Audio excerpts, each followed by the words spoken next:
Hello, I'm Dal, And I'm Emilia. and we will be your hosts for a 6-part podcast series called Contextual 101. During the podcast series, we'll be talking to various people in the digital advertising industry, and we will try to get their opinion on how contextual advertising can help fill the void left with the now slightly delayed upcoming death of the cookie. So before we start, a little bit about me. I'm the Global Head of Programmatic at Seedtag. I've been at Seedtag for about 3.5 years now. I've been in programmatic for about 10 in total, and always working publisher side, supply side. Some companies I've worked at in the past include Yahoo, Spotify, and the Daily Mail. So my current role, I'm working closely with the country managers in all of our 9 markets in pushing our programmatic offering and working with various different teams, whether that's sales, marketing, finance, and operations. Great. And a little bit about me. So I am Seedtag's Global Head of Growth. We are, in fact, a new team within Seedtag, but essentially we connect the departments of product, sales, and marketing, and we perform multiple functions. So this can include working on new product development and developing comms both internally, externally with sales and marketing, or working with our sales teams on key strategic client partnerships. So there's a lot that we actually do. And like Dal, we work across all the 9 markets at Seedtag. But I will leave it as saying that our responsibility is to ensure that Seedtag is a 5-star B2B sales organization that is perfectly coordinated with product and marketing. So moving on to why we're here. So within this episode, we will simply be addressing the question of what is contextual advertising. So let's jump straight in. So let's start by discussing the background around cookies, Dal. Did you want to give us a short synopsis on this? Yeah, definitely. So I've always been told in life, nothing in life is for free. And I think the same applies to the internet. Websites give users content and advertisers fund it by paying for ads and serving them to existing and new customers. There's a very easy value exchange, and as users, we give our data and attention in exchange for free content. This has been largely powered by third-party cookies since in the 1990s. They are an important identifier that tracks internet users across the web, and they help marketers target and measure the effectiveness of marketing campaigns. So then why exactly is contextual making a comeback? So, I think we need to take it back a bit. So, 2 popular browsers, Safari and Firefox, have already blocked third-party cookies by default. And Google Chrome is going to follow suit now. As I mentioned, it's been pushed back. So now it's going to be mid to end of 2023. But what we need to look at is, why is this happening? I think a simple reason for that is privacy. We feel uncomfortable knowing that someone has access to our data and they can use it to manipulate us. Brands, agencies, publishers, and everyone in between are now scrambling to find an alternative solution to the cookie. There are a few options out there, such as first-party data, walled gardens, and unified IDs. But what we're going to try to do on this podcast will be to focus on contextual advertising, which seems to have made a comeback.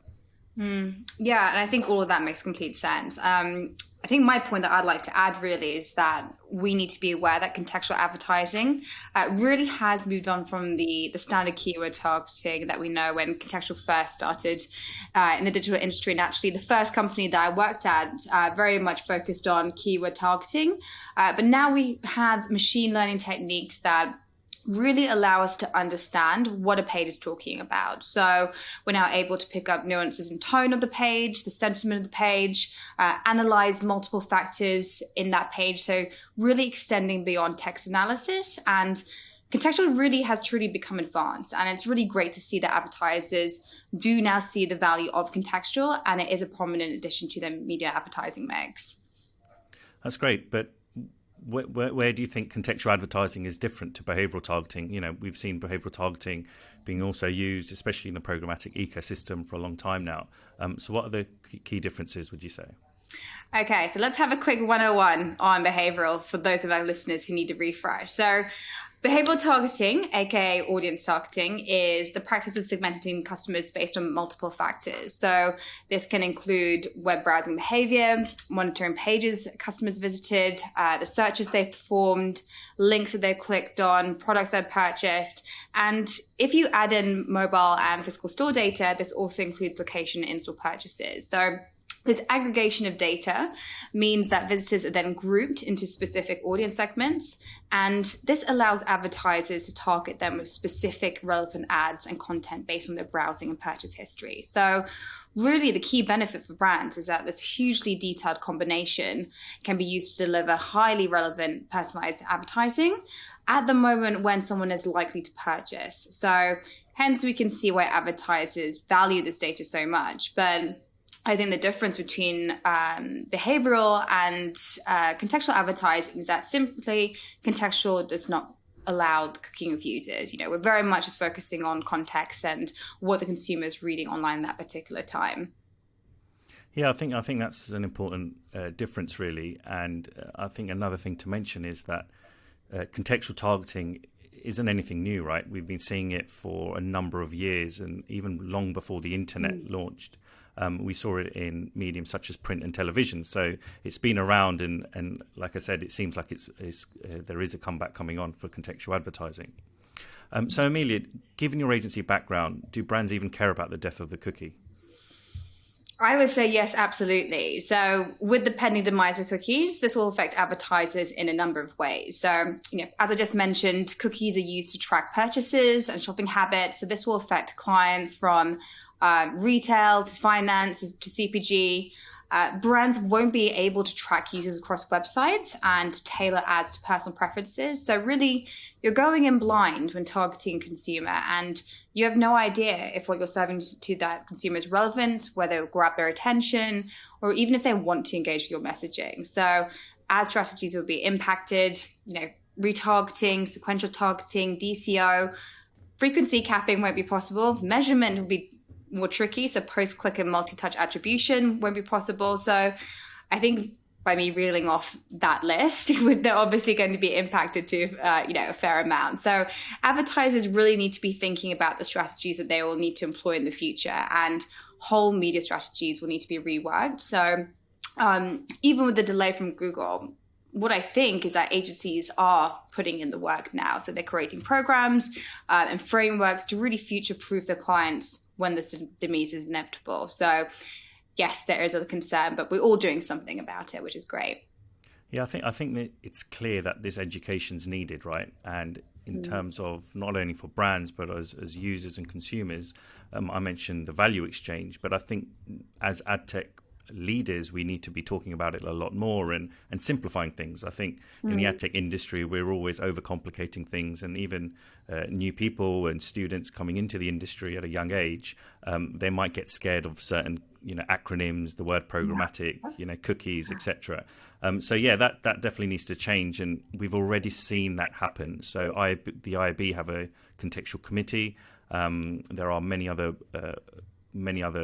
boards out there that involve all of these points that you've already mentioned. So yeah, I think as long as the education's there, and various articles we've seen, it seems like every day there's an article about contextual advertising or the death of the cookie or what Google's doing. So as long as I think we're giving back, like I said, not only to the industry but also to the consumer, the users, then I think that will be fine. Yeah, absolutely. I completely agree. So moving on to another question I had in mind. So Dal, who do you think are the winners and losers in this post-cookie era? I think it's a great question. I think we've got to start with Google. So clearly, if Google weren't going to benefit from the death of the cookie, they wouldn't be rolling that out, right? We know, as I mentioned, it's been pushed back now to 2023.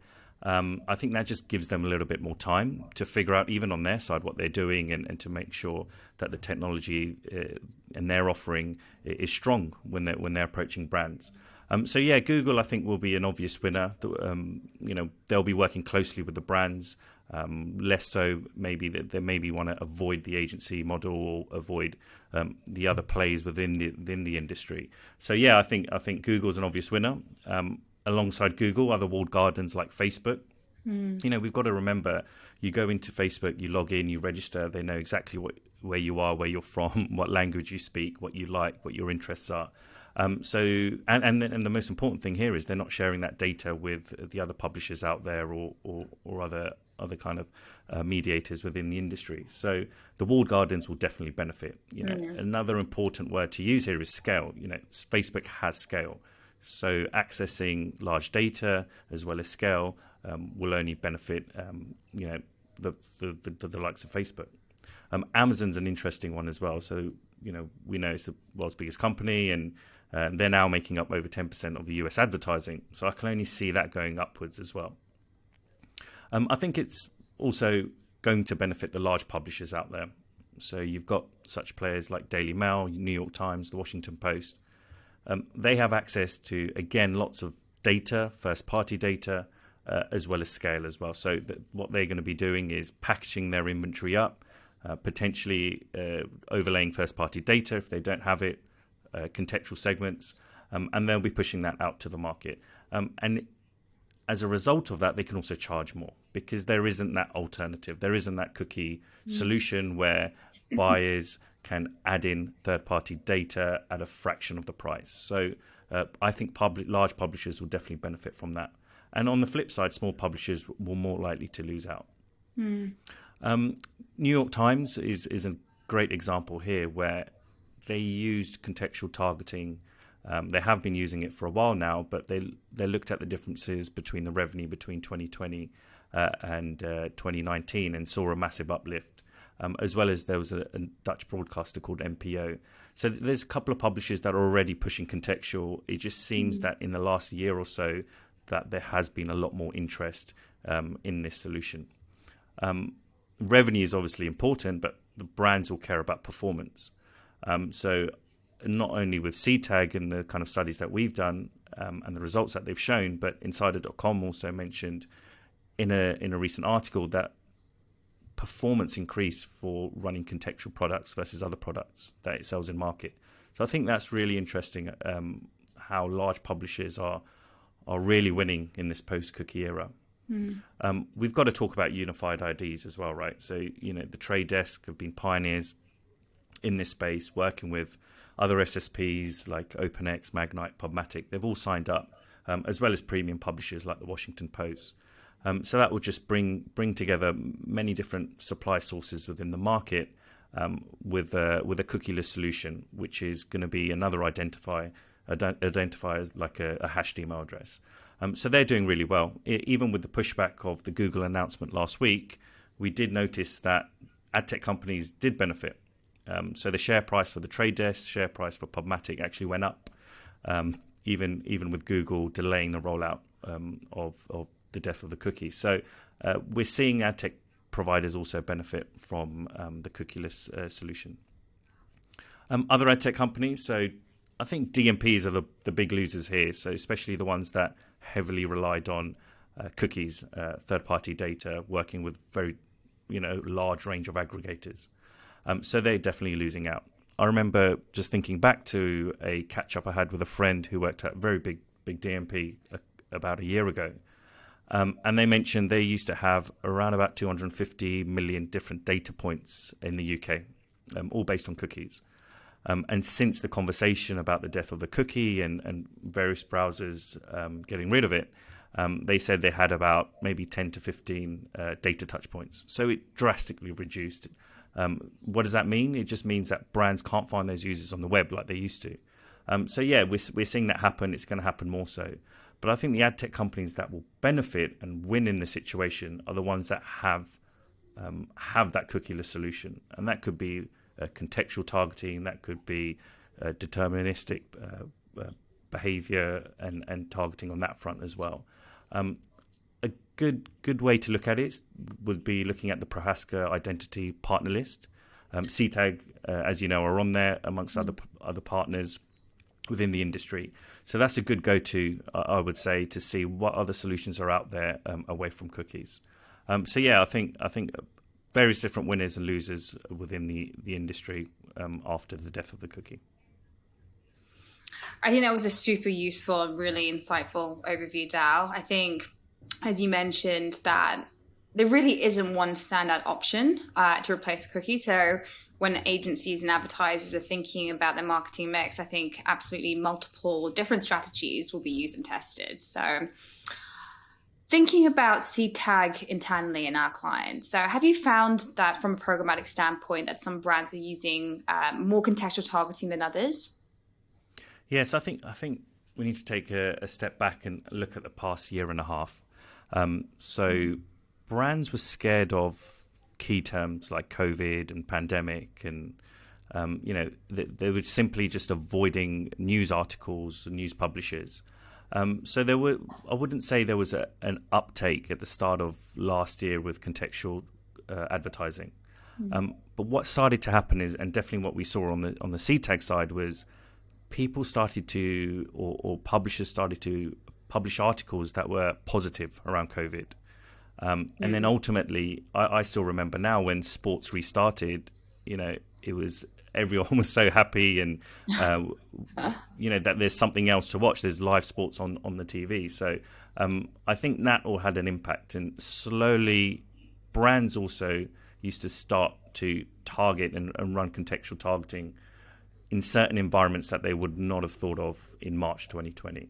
I remember, frantically looking for things to do with my 1-year-old at home. And remember seeing a Disney Plus ad within an article that was related to, things to do at home with your children.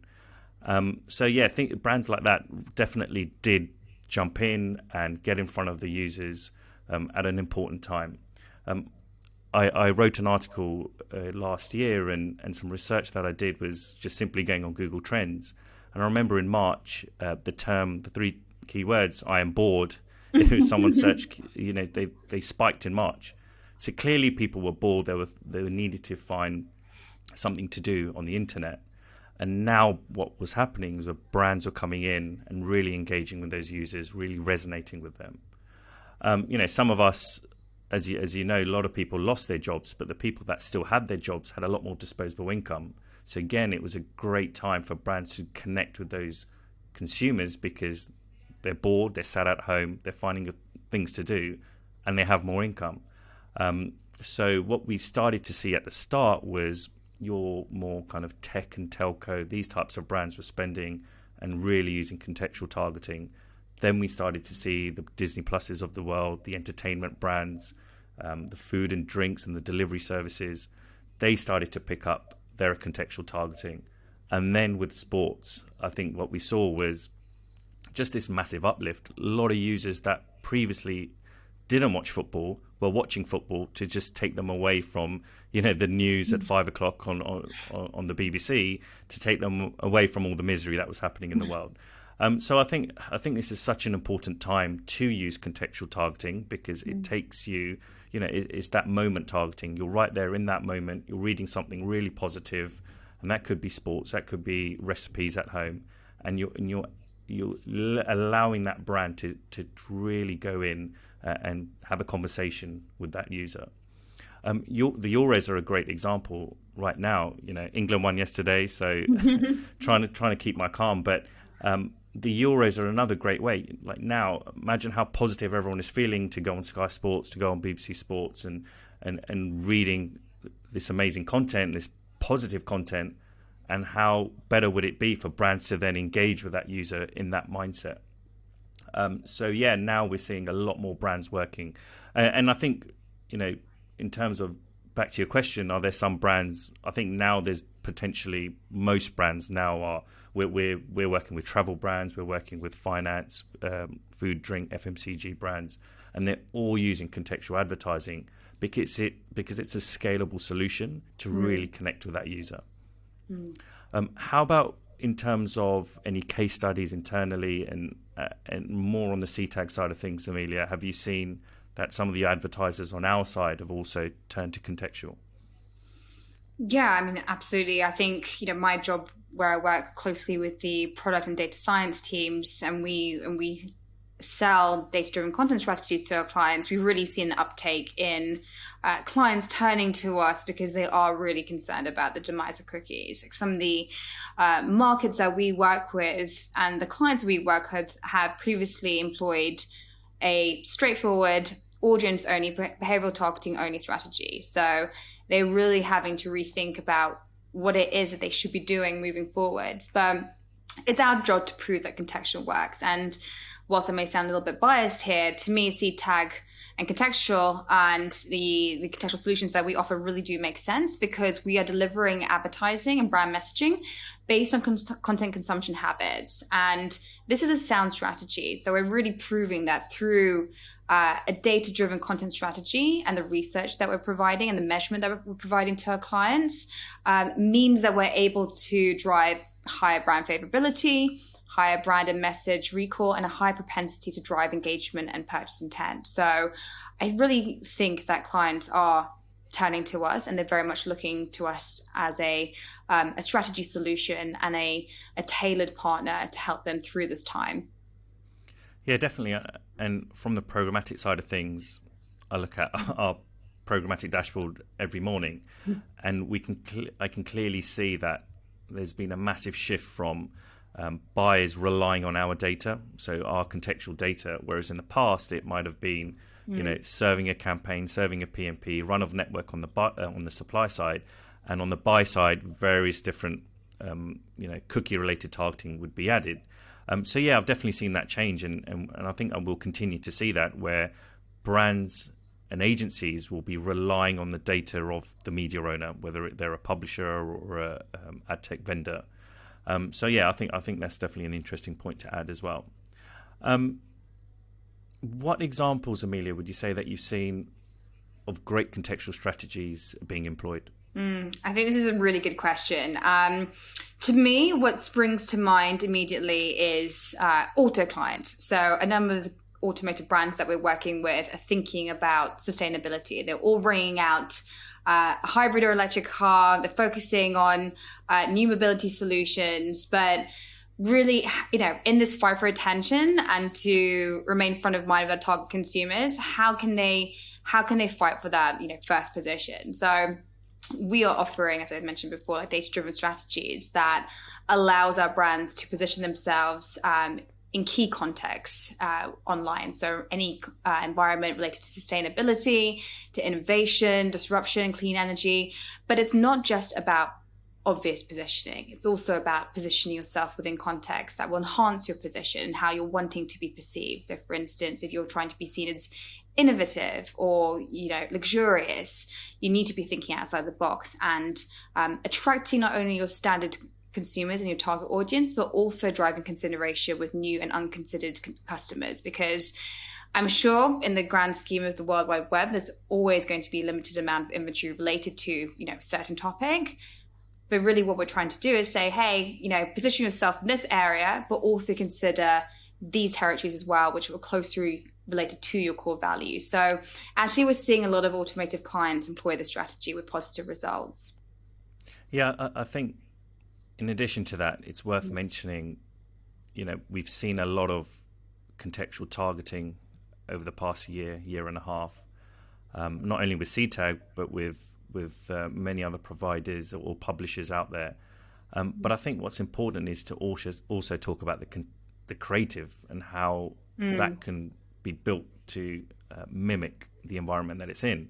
I've got an example where we were working with a very big tourism board last year, and they had changed the creative depending on the environment that it was in. So they wanted to target business travelers, family holidays, couples, and the creative changed. I think in the past we've had a one-size-fits-all approach, and that's just simply not good enough in my eyes, because you can't serve the same ad in 10 different contextual environments, right?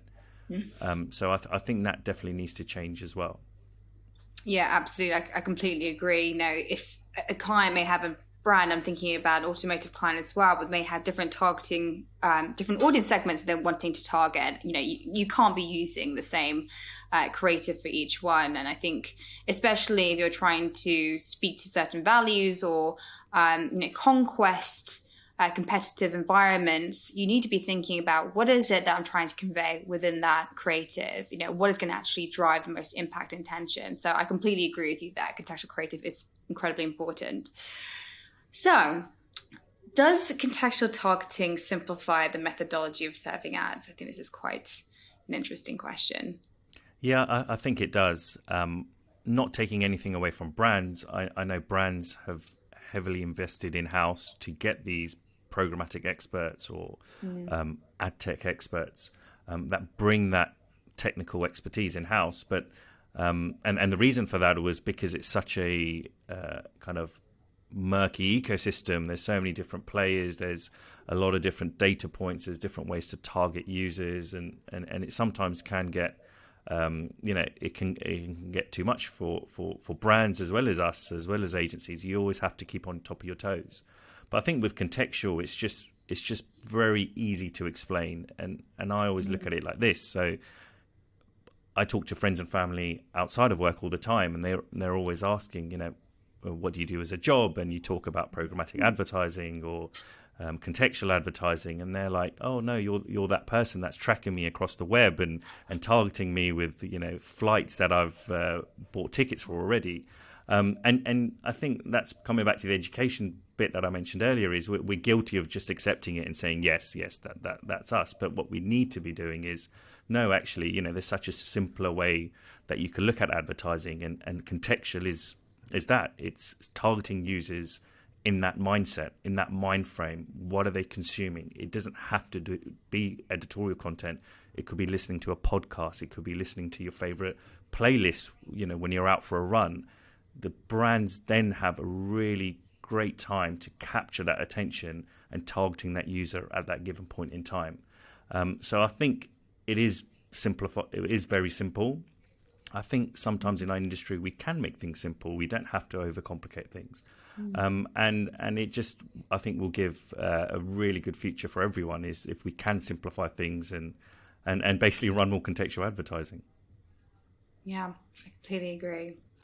So I think we're now out of time. Hopefully our listeners would have found this episode interesting and given you guys some food for thought. So whether or not you're a vendor, an advertiser, or someone who just simply wants to know more about contextual advertising, I'd like to mirror some of the thoughts that Dal's echoed, or echo some of his thoughts, and just say that contextual advertising, contextual targeting, and really does work for advertisers who are wanting to connect with their consumers and drive attention. So if you think about how many content choices we have available to us, and the fact that we are rapid consumers of content, unless you're being served with an ad that is directly connected to what you're reading at that particular time, the chances are likely that you're less likely to be engaged with that ad. So really employing contextual strategy is important when delivering your messaging in a privacy and customer-centric way, and thinking about actually placing your customers' needs above your own. So I hope you found today's podcast interesting and informative, and we'll see you soon.